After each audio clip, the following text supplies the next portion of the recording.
જિલ્લા પોલીસ અધિક્ષક અક્ષયરાજ દ્વારા નાસ્તા ફરતા આરોપીને પકડવા તેમજ પોક્સો કેસની ભોગ બનનાર બાળકીને શોધી કાઢવા ખાસ ઝુંબેશ ચલાવવામાં આવી રહી છે, જે અંતર્ગત અંકલેશ્વર ડિવિઝનના ઇન્ચાર્જ મદદનીશ પોલીસ સુપ્રિન્ટેન્ડન્ટ અજયકુમાર મીણાના માર્ગદર્શન હેઠળ એ ડિવિઝન પોલીસ સ્ટેશનના પીઆઈ પીજી ચાવડા અને સર્વેલન્સ સ્કોડની ટીમે તપાસ હાથ ધરી હતી.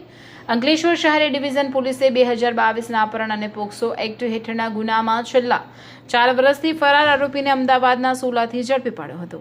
અંકલેશ્વર શહેર પોલીસ મથકે વર્ષ 2022માં અંકલેશ્વર જૂના ડેપો પાસેથી 15 વર્ષની સગીરાને લગ્નની લાલચ આપી બગાડી જઈ અપહરણ તેમજ જાતે સતામણી કરવાનો ગુનો નોંધાયો હતો. આ ગુનાના આરોપી પ્રદીપભાઈ રામ મિલન પાંડે ભોગ બનનારને સાથે રાખી પોતાની ઓળખ છુપાવી હરિયાણા ખાતે અલગ અલગ જગ્યાએ ભાગતો ફરતો હતો. દરમિયાન અંકલેશ્વર શહેર ડિવિઝન પોલીસને ટેકનિકલ એનાલિસિસ અને હ્યુમન ઇન્ટેલિજન્સ આધારે ચોક્કસ માહિતી મળી હતી કે આરોપી અમદાવાદના સોલા પોલીસ સ્ટેશન વિસ્તારમાં છુપાયેલો છે.